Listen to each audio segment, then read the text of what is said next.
A'udzubillahi minasyaitonirrajim. Bismillahirrahmanirrahim. Alhamdulillahirabbil alamin. Wassalatu wassalamu ala asyrafil anbiya'i wal mursalin wa ala alihi washabihi ajmain. Rabbi syarhi sadri wa yassirli amri wa hlul 'uqdatam min lisani yafqahu qawli. Sekali lagi, mari kita sama-sama menikmati ataupun merasakan betapa mahalnya, betapa sayangnya, betapa baiknya Allah kepada kita, yang setiap saat memberikan rahmat, memberikan nikmat, memberikan kekuatan untuk kita masih lagi menjejak kaki ke bumi Allah, masih lagi hidup, masih lagi menikmati makanan, masih lagi merasakan sejuknya minuman yang sejuk, dan yang paling utama masih merasa kita sedang diperhati Allah. Maka hari ini kita ungkapkan Alhamdulillahirabbil alamin sebagai tanda kita sangat-sangat mengharapkan redha Allah. Kita adalah mengaku sebagai hamba-Nya. Juga kita ungkapkan Allahumma salli ala Sayyidina Muhammad sebagai tanda juga kita tidak pernah melupai baginda dalam apa-apa keadaan sekalipun. Jadi selamat datang pada semua ahli sembang petang, Nur Hayati Hamdan. Waalaikumsalam. Mudah-mudahan kehadiran bersama kita akan menjadi kita rasa bahagia, insya-Allah.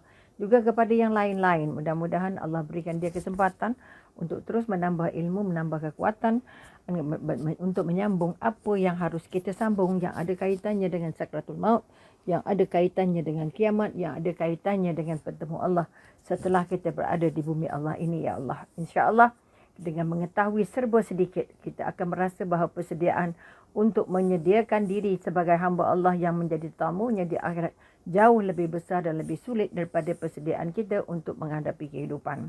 Kerana kehidupan ini sangat pendek, sedangkan kehidupan di akhirat sangat-sangat panjang. Kalau ada kesukaran di dunia ini, tetapi kehidupan di akhirat jauh lebih sukar daripada apa yang sedang kita alami semasa berada di dunia ini. Maka sekali lagi, jangan merasa sedih, jangan merasa gundah, jangan merasa ragu-ragu ketika berada di dunia, kerana Allah tetap memberikan kasih sayangnya, rahmat dan perhatiannya kepada kita, kerana Allah sangat-sangat mencintai kita. Okey, Abang Syafli, okey, Sadli. Waalaikumsalam. Mudah-mudahan kita diberi kebahagiaan untuk dapat bersama pada petang ini.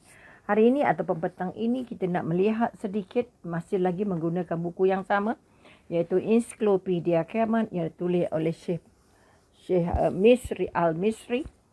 Maka kita nak melihat apa yang dikatakan oleh khalifah-khalifah dan juga pemimpin-pemimpin, ataupun kita kata penguasa-penguasa dan orang-orang soleh ketika menghadapi sakratul maut. Ini kekuatannya kita nak tahu. Maknanya sama ada kita boleh fotokopi, sama ada kita tak boleh mempelajari apa-apa daripada ucapan mereka. Okey.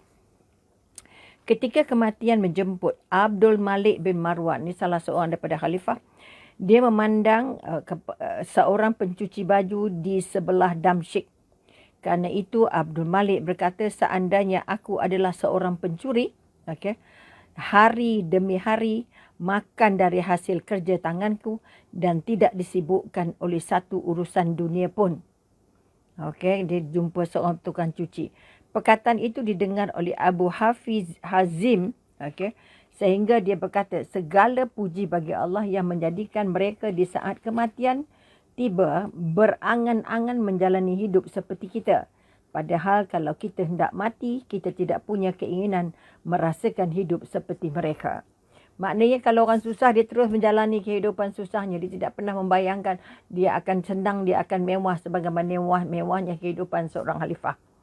Okey, maka sekali lagi kita kata kalau orang susah, dia pasti mengimpikan kehidupan yang senang macam mana yang dilalui oleh orang yang senang. Tetapi kalau orang yang senang nak meninggal, apa yang dia nak impikan? Adakah dia nak mengimpikan hidup sebagai orang susah, ataupun dia dah dapatlah semua yang senang? Ini perbezaan antara seorang khalifah, penguasa dan orang-orang soleh. Maka maknanya kita kata kita tak ada impian. Kalau kita dah diberi Allah segala kemewahan, segala kesenangan, maka impian kita untuk mati berjumpa Allah itu tidak sama dengan orang yang susah. Orang yang susah mengimpikan nak jumpa Allah dalam keadaan yang lebih senang, lebih baik daripada kehidupan dunia. Oleh itu sekali lagi kadang-kadang kita mudah tertipu dengan kehidupan dunia sehingga kita merasakan tidak pernah membayangkan dan menggambarkan bahawa kehidupan akhirat kita tidak sesenang apa yang sedang kita alami di dunia. Malam-malam kadang-kadang dia jadi terbalik. Senang di sini tapi sangat sulit di sana. Kaya di sini tapi bankrupt di sana. Disebabkan kehidupan di sininya tidak ditata dengan baik. Tidak diurus dengan baik untuk balik berjumpa Allah dan menggunakan kesenangan, kedudukan, kemewahan itu untuk mendekatkan diri kepada Allah.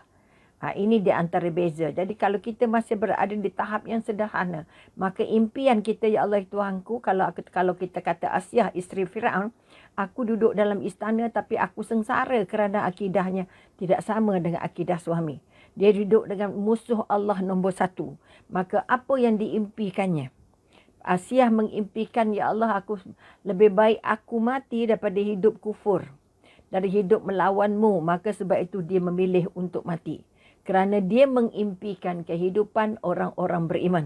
Sebab itu dia berdoa, ya Allah Tuhanku, kalau kau gantikan balik istana aku di rumah atau rumah aku di syurga, supaya aku dapat damai dengan tenang kerana mati dalam keadaan beriman. Ini kekuatan yang kita hendak. Maka sekali lagi, wahai orang yang senang, wahai orang yang kaya, wahai orang yang mewah, wahai orang pemimpin yang memiliki segala kemudahan, jangan sampai kita hilang cita-cita di akhirat esok nak jadi hidup macam mana. Jadi gunakanlah kedudukan, gunakanlah kesenangan, gunakanlah kekayaan untuk menempah kehidupan yang lebih baik daripada di dunia dengan kedudukan-kedudukan itu. Jika tidak, kita akan terbalik. Kalau di dunia dia merasa segala nikmat, bimbang nanti dia berada dalam keadaan paling sengsara kerana tidak pernah menggambarkan apa kehidupan dia impikan. Waalaikumsalam, Salmiah Mustafa Niklah. Waalaikumsalam, terima kasih kerana turut serta. InsyaAllah kita diberi kebahagiaan. Dikatakan oleh Malik bin Marwan waktu sakit yang menghantar kepada kematiannya, bagaimana engkau merasakan dirimu, wahai Amirul Mukminin?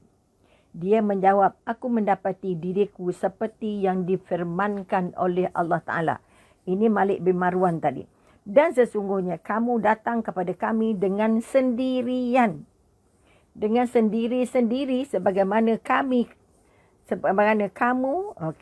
kamu kami ciptakan pada mulanya dan kamu tinggalkan di belakangmu atau di dunia apa yang telah kami kurniakan kepadamu. Al-An'am ayat Quran Al-An'am ayat 94. Jadi semasa Amirul Mukminin atau Malik bin Marwan meninggal, ditanyakan oleh orang-orangnya, apa yang kamu rasa?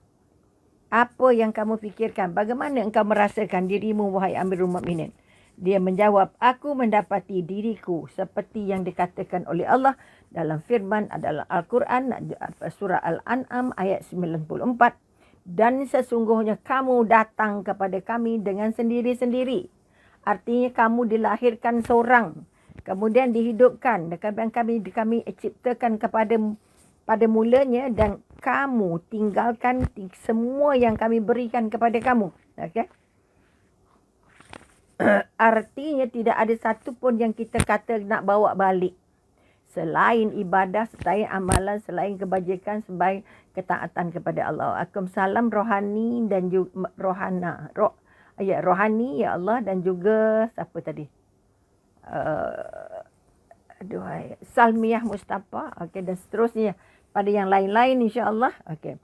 Beberapa saat itu dia pun meninggal. Maka dia jangan dipikirnya, ya Allah, aku lahir mari seorang, hidupnya kita kata diberi segala kemewahan oleh Allah, kemudian ditinggalkannya semua yang Allah berikan itu dan balik matinya seorang-seorang menghadap Allah. Maka sekali lagi kita kata kita balik datang kosong, jangan baliknya kosong.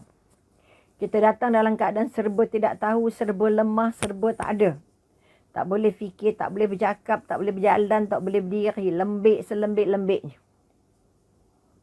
Tolong balik tengok diri kita. Aku marin datang tak ada apa-apa. Kemudian bila aku hidup, Allah hadiahkan bermacam-macam. Dan bila aku mati, Allah ambil balik. Aku tinggalkan semua yang dibekalkan. Kerana apa? Allah kata, kamu datang seorang, kamu balik juga seorang. Ini yang kita ingat sangat-sangat. Janganlah sayang anak melampau-lampau. Janganlah sayang harta melampau-lampau. Janganlah sayang isteri melampau-lampau. Janganlah sayang jawatan melampau-lampau. Kerana tidak ada siapa pun yang bawa isterinya balik. Tak bawa hartanya balik. Tak bawa kedudukannya balik. Yang balik hanyalah dia seorang sahaja. Dia seorang saja dengan dibantu oleh amal ibadahnya. Andai kata dia sempat beribadah di bawah kuasa-kuasa yang dibekalkan, di bawah kemewahan yang dibekalkan, di bawah kesenangan-kesenangan yang dibekalkan. Kebanyakan kita bila diberi kesenangan, diberi kelapangan, diberi kelebihan, kita mula cuai dengan Allah. Maka ingat, kita akan balik seorang. Jawatan tinggal, kerusi tinggal, pangkat tinggal, harta tinggal, keluarga tinggal. Maka sayanglah Allah di atas segala-galanya. Sayang Allah, sayang Rasulullah lebih daripada sayang isteri, lebih daripada sayang anak, lebih daripada sayang harta, lebih daripada sayang jawatan. Jika ini yang menjadi teras kehidupan, insya-Allah kita dijemput dalam keadaan yang sangat tenang, lapang dan mudah. Okey, kalau kita tengok pula apa yang diceritakan Fatimah binti Abdul Malik bin Marwan, maknanya anaknya, isteri Umar bin Abdul Aziz. Okay, isteri Umar bin Abdul Aziz yang nama Fatimah tadi. Aku mendengar Umar di waktu sakit yang membawa kepada kematian mengatakan, Ya Allah, sembunyikanlah kematianku dari mereka sekalipun beberapa saat di waktu siang. Ketika hari dicabut nyawanya, orang yang menunggunya keluar dan duduk di rumah lainnya. Jarak antara aku dengan dia dipisahkan oleh pintu. Dia berada dalam kubahnya, iaitu di sebuah ruang kecil. Aku mendengar dia mengatakan, negeri akhirat itu kami jadikan untuk orang-orang yang tidak ingin menyambungkan dirinya dan berbuat kerosakan di muka bumi, dan kesudahan yang baik itu adalah bagi orang-orang yang bertakwa. Surah Al-Qasas ayat 83. Umar bin Abdul Aziz merupakan salah seorang khalifah, walaupun dia memerintah tidak sampai pun 3 tahun, 2 tahun 8 bulan, tetapi tinta namanya ditulis dengan tinta emas hingga meneliti sepanjang perjalanan hidup, disebabkan oleh kehebatan, kebaikan, kecerdasan, ketugasnya ataupun sumbangannya sebagai seorang khalifah, sebagai seorang gubernur, sebagai seorang pemimpin. Maka sekali lagi kita nak bangun kekuatan, dia minta dengan Allah, jangan bagi orang nampak semasa dia Sakaratul Maut. Dia tak ada orang nampak. Jadi akhirnya orang yang menunggu dia, akhirnya Allah minta ataupun Allah jadikan orang tu keluar di belakang pintu dan dia mendengar apa yang Umar Abdul Aziz cakap. Okey. Kemudian lenggang, okey. Aku tidak mendengar suatu gerak ataupun suara. Aku berkata kepada pelayannya, lihatlah apakah dia tidur. Ketika pelayan itu masuk, dia histeria sehingga aku langsung menyusul sigap dan ternyata dia telah meninggal dunia. Maknanya bila dia mendengar suara tadi, akhirnya lepas itu dia tak dengar apa-apa. Dia tak dengar apa-apa, maka pelayannya kata cuba tengok dia sebalik khalifah ni tidur ke tidak. Okay, setelah dia masuk semula, setelah dia keluar tadi, dia dapati khalifah sudah tidak ada lagi. Dia sudah meninggal. Okey. Sebab itu kita selalunya dapat apa yang kita minta sebelum kita meninggal. Okay, sebab itu kalau boleh dari sekarang kita minta, Ya Allah, ya Tuhanku, mudahkan aku melalui sakaratul maut.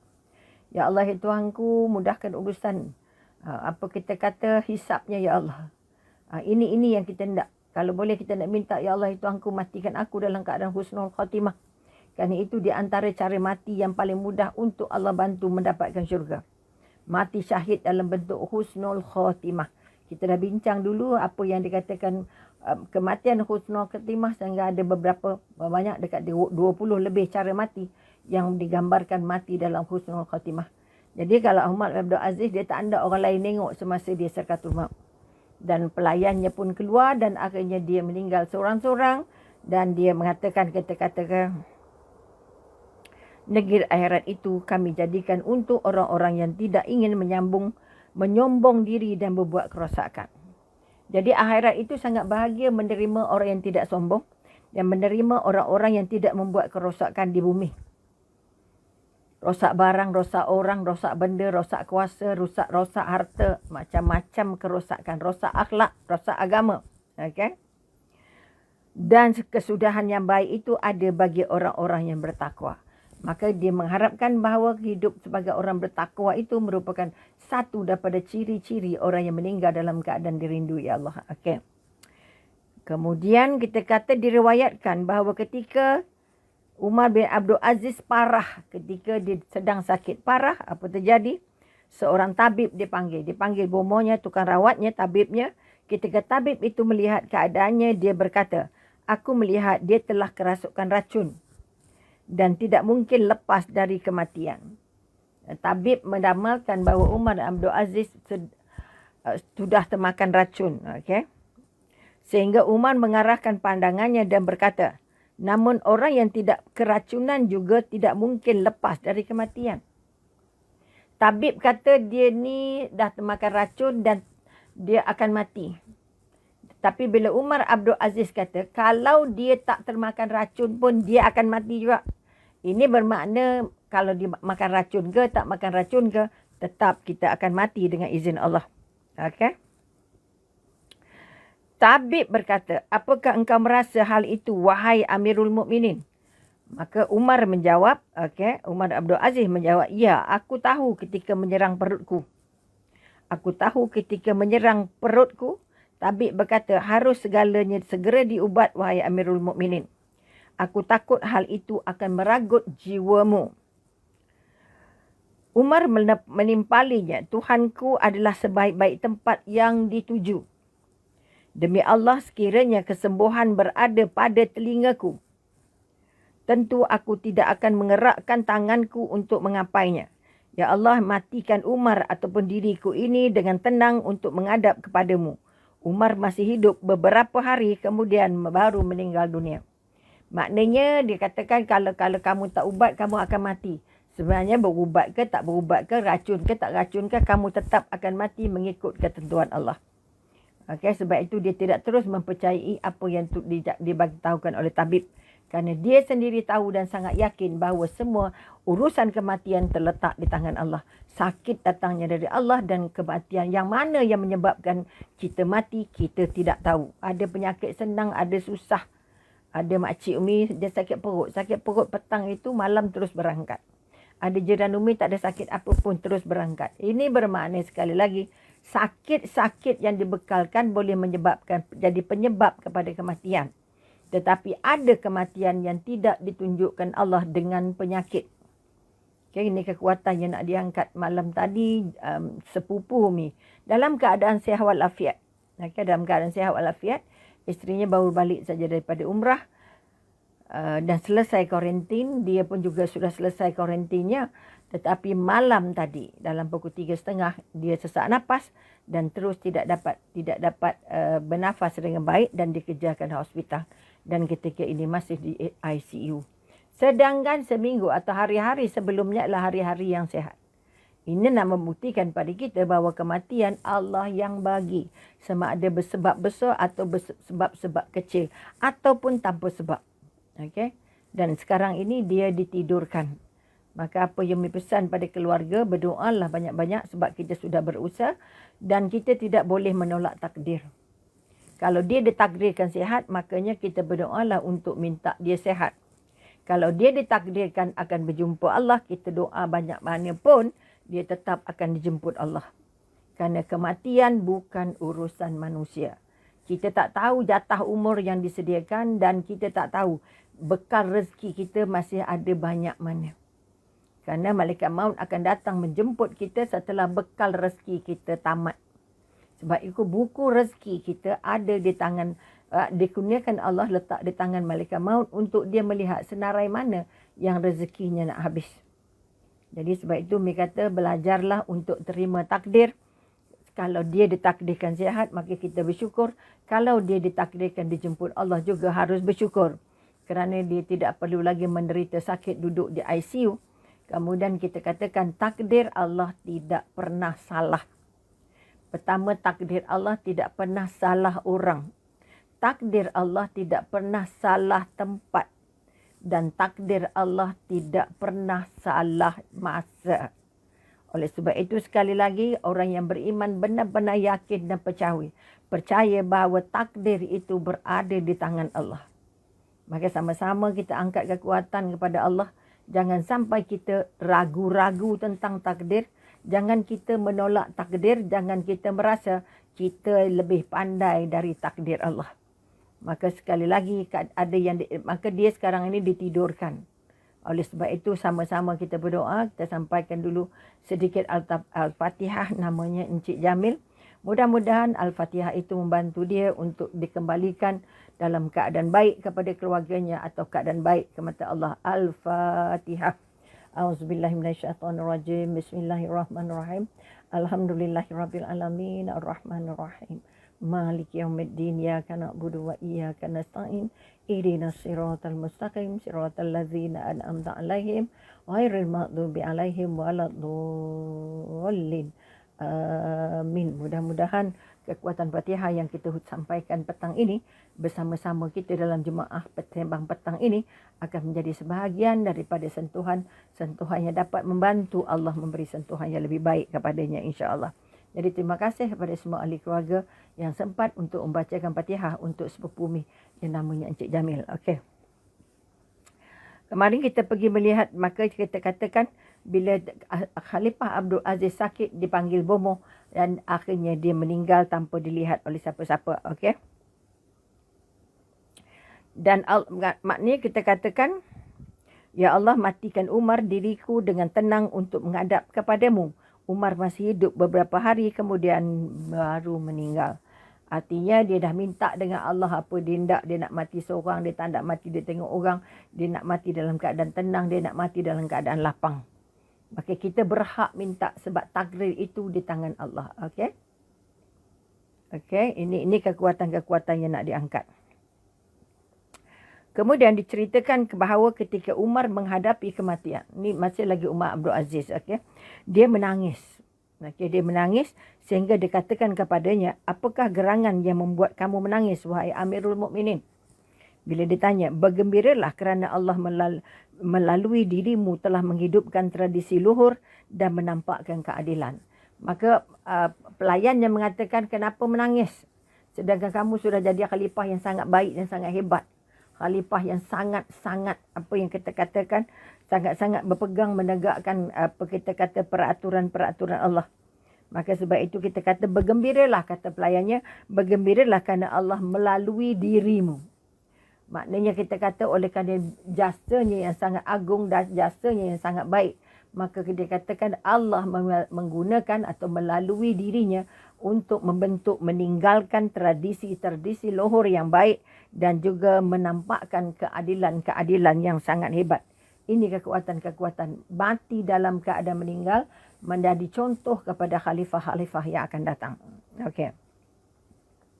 Dia terus menangis dan berkata, bukankah aku akan dihadapkan. Lalu ditanya tentang perkara umat ini. Dia sebagai khalifah yang dia paling takut apa yang dia belum buat untuk umat. Apa yang dia belum buat untuk umat. Okey. Sebab itu pemimpin yang beriman itu sangat takut untuk melawan peraturan-peraturan Allah kerana Allah akan tanya apa yang dia buat semasa dia jadi pemimpin. Maka pemimpin yang beriman sangat takut untuk menyeleweng. Pemimpin yang beriman, pemimpin yang soleh, pemimpin yang kita katakan benar-benar bertakwa, paling takut melawan perintah Allah. Paling takut mengambil hak rakyat. Paling takut untuk berlaku tidak adil. Paling takut untuk berlaku zalim. Sama ada zalim pada dirinya ataupun menzalimi orang-orang di bawah pengikutnya. Sebab itu kita katakan, bila ditanya kenapa menangis, kerana dia kata, aku harus menjawab apa saja tentang umat-umat ini. Demi Allah, sekalipun seandainya aku telah melakukan adil di antara mereka, dah buat baik semua dah, tentu aku masih takut tentang diriku bahawa dia tidak memberikan kesaksian di hadapan Allah kecuali kesaksian yang diberikan Allah kepadanya. Bermakna sekali lagi, walaupun dia dah buat baik tapi dia tak tahu kebaikan yang mana nanti yang dapat dibuktikan oleh tubuhnya. Kakinya, tangannya, pentadbirannya, pengurusannya, keluarganya, rakyatnya. Dia tak tahu yang mana jadi bukti mengatakan dia sudah melakukan kebaikan. Bayangkan seorang khalifah yang dah buat macam-macam dan membuat jadi contoh terbaik tapi masih takut ketika menghadapi sakaratul maut. Okey. Okey, kecuali kesaksian yang diberikan Allah kepadanya. Maknanya kita tak tahu yang mana agak yang kita buat ini Allah terima. Okey, kalau Allah terima, apa saksi-saksi yang didatangkan oleh Allah? Okey, maka kita katakan, lalu bagaimana mengenai banyak perkara-perkara lain yang kita lalaikan? Aku dah buat baik, tapi mesti ada benda juga yang tertinggal. Ada benda juga yang terlepas pandang. Maka pemimpin yang beriman, pemimpin yang bertakwa nak meninggal bukan takut kerana dia nak bawa tinggal harta, tinggal anak, tinggal isteri. Seorang penguasa yang baik, yang bertanggungjawab, yang paling dia susah hati berjumpa Allah ialah bertanya apa kebaikan-kebaikan yang sudah dia lakukan kepada anaknya, isterinya, suaminya, rumahnya, keluarganya, negerinya, negaranya. Okay, kepimpinannya.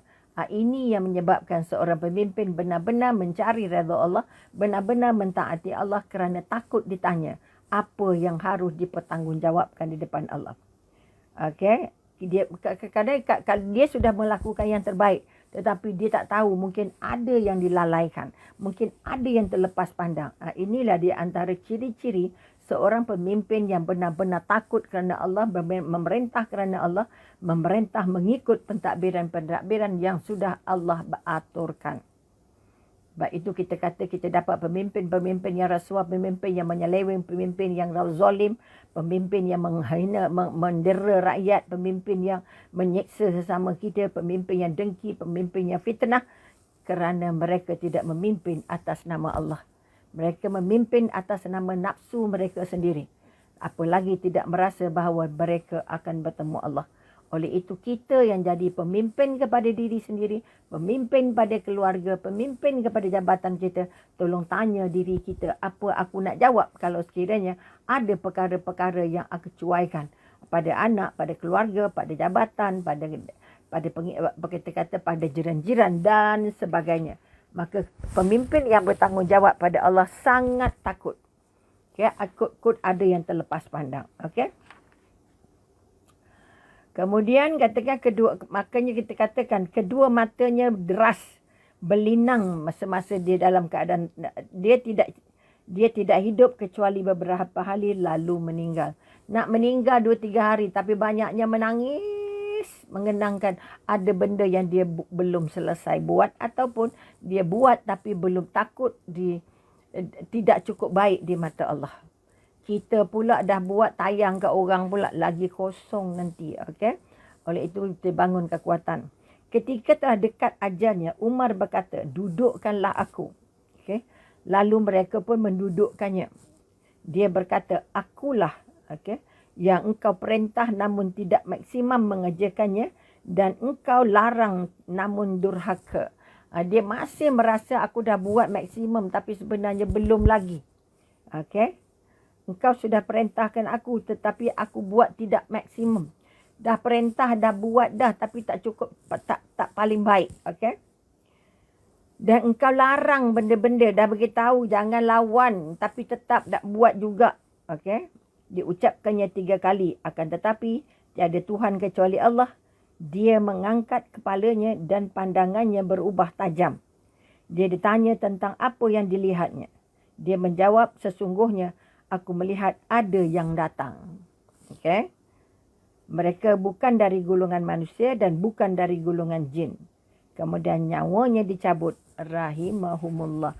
Maknanya dalam sedang bercakap-cakap itu dia sudah nampak malaikat maut datang. Dan bila ditanya siapa yang datang, dia cakap bukan manusia. Bila bukan manusia, pastilah malaikat maut. Dan akhirnya dia dimatikan. Okay? Dikisahkan. Tadi kita cakap pasal Aziz, kita kata Umar bin Abdul Aziz, seorang khalifah yang sangat cerdas, sangat baik dan namanya mewangi, bercatat dengan tinta emas dalam barisan pemimpin-pemimpin pemerintahan Islam yang terbaik. Okey. Itu kisah seorang khalifah. Ini dikisahkan pula, ini juga Khalifah Harun al-Rashid, salah seorang daripada khalifah yang paling cemerlang di zaman Abbasiyah, bahawa dia membersihkan kain kafannya dengan tangannya menjelang kematian. Dia dah beli kain kafan, dia bersihkannya, dicucinya dulu, dia Dan dia menatap kainnya dan berkata, hartaku sekali-kali tidak memberi manfaat kepadaku. Telah hilang kekuasaanku daripadaku. Maknanya di saat Al-Haqqah. Okay. Surah Al-Haqqah ayat 23 dengan, ayat 28 dan 29. Al-Haqqah. Okay. Hartaku, sebab Harun al-Rashid adalah antara khalifah Mesir yang paling popular, paling makmur, paling kaya, paling banyak tentera, paling banyak pengikut, paling besar jajahan. Okey. Tapi ketika saat kematiannya, sebab kita kata sangat kaya, di saat kematiannya dia mengatakan hartaku, walaupun hartanya banyak, dia dah tahu dah harta tidak akan memberi manfaat kepadaku ketika aku melalui sakratul maut. Okey. Dan kita telah hilang kekuasaanku daripadaku. Dia sudah pun merasakan bahawa dia akan berangkat berjumpa Allah. Ini bermakna kuasa yang dia ada selama hari ini tidak akan mampu untuk menolongnya meringankan sakratul mautnya. Okey. Kemudian Al-Ma'mun. Al-Ma'mun juga seorang khalifah. Okey, terbaring dalam keadaan diserang rabun mata.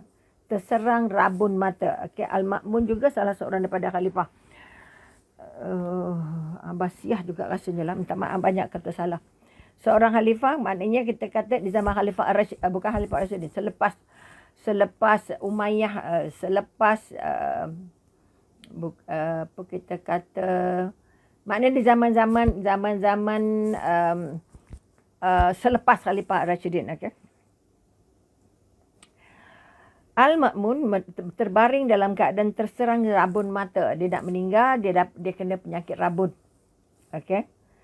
Dia berkata, wahai zat yang tidak sirna kekuasaannya. Ada wahai zat yang kita sangat-sangat yang tak pernah hilang kuasanya.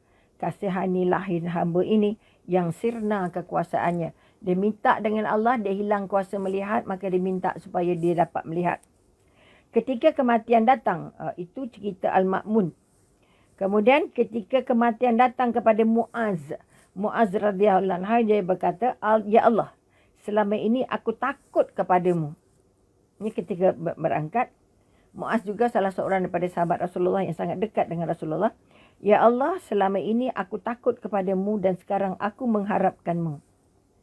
Okey, selama memegang tampuk pemerintahan dalam mengurus dan membantu Rasulullah, kebanyakan atau hampir semua khalifah dan pengikut Rasulullah sangat takut untuk melawan apa yang Allah hukumkan, apa yang Allah meninggalkan, apa yang Allah perintahkan.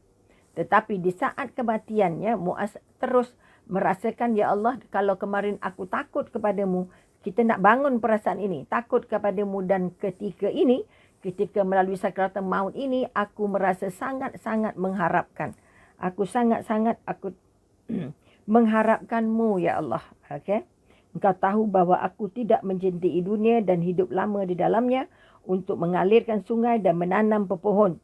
Tetapi untuk dahaga, untuk puasa, saat panas kuntang, berjuang, solat malam, waktu berkrisis dan berkumpul ulama dalam khalaqah zikir. Ketika sekaratnya terhebat, ketika sakratul mautnya menyerang, di mana tidak dialami oleh orang lain, setiap dia tersedar dari pingsan, dia membuka matanya lalu berkata, Tuhan, tidaklah cekikkanmu mencekikku. Demi keagunganmu sesungguhnya engkau mengetahui bahawa hatiku mencintaimu. Dia masih boleh bercakap dalam sakratul maut dan percakapannya terus berdialog dengan Allah dengan cara paling baik. Okey, maknanya dia sudah memohon supaya sakratul maut yang dimudahkan, bukan dicekik, bukan diseksa, tetapi dia bagi tahu bahawa aku datang melalui sakratul maut kerana aku mencintaimu. Ini kekuatan yang nak diangkat. Ketika kematian datang, ini Salman Al-Farsi, salah seorang juga daripada khalifah yang datangnya, ya Islamnya tidak cukup panjang tetapi jasanya sangat besar. Okay, yang mencadangkan kepada Rasulullah tentang perang Handak, perang parit, kata. Salman Al-Farsi, Al-Farisi sebenarnya. Okay, bismillah.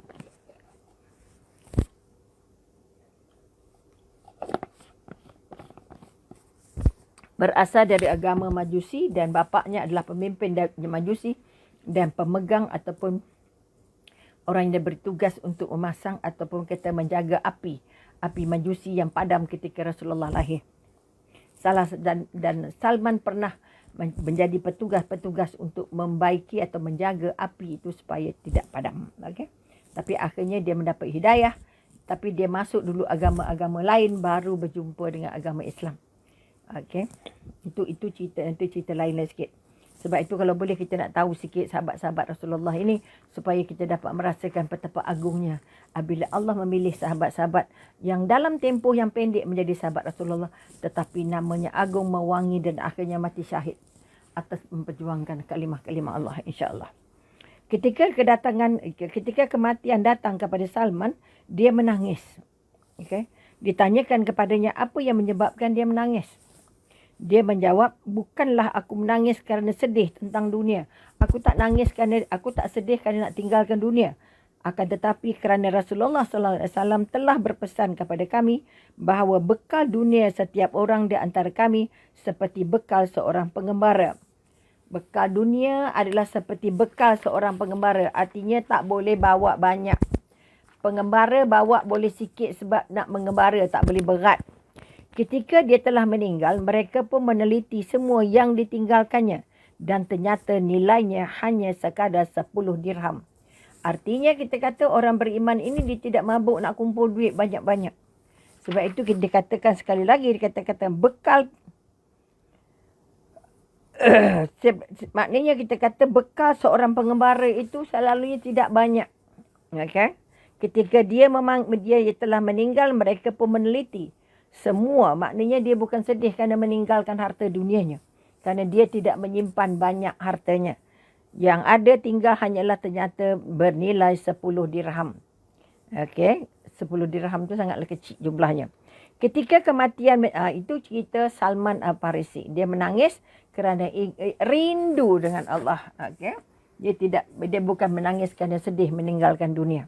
Kita nak ambil sikit iktibar daripada kisah-kisah ini. Okey. Ketika kematian menjemput Bilal Ar-Rabah yang merupakan muazzin pertama Rasulullah, isterinya berkata,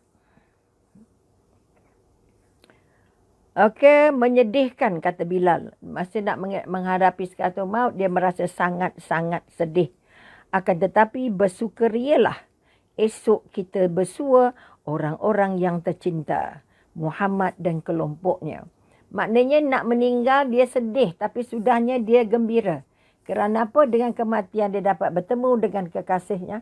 Dia sangat mencintai Rasulullah dan juga sahabat-sahabat yang berada bersamanya. Okey, itu ceritanya Bilal. Dikisahkan bahawa Abdullah bin Al-Mubarak, ini seorang ulama besar ini.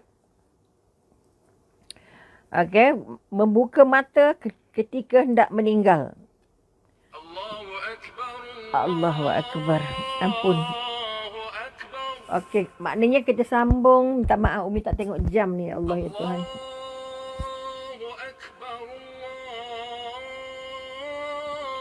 Dah azan, maka sampai di sini dulu. Terima kasih banyak atas kehadiran. Mohon maaf dan tak kena di mata dan di hati. InsyaAllah kita dapat sambung lagi sembang kita di hari-hari mendatang. Sekian. Wabillahi taufiq wal hidayah. Wassalamualaikum warahmatullahi taala wabarakatuh.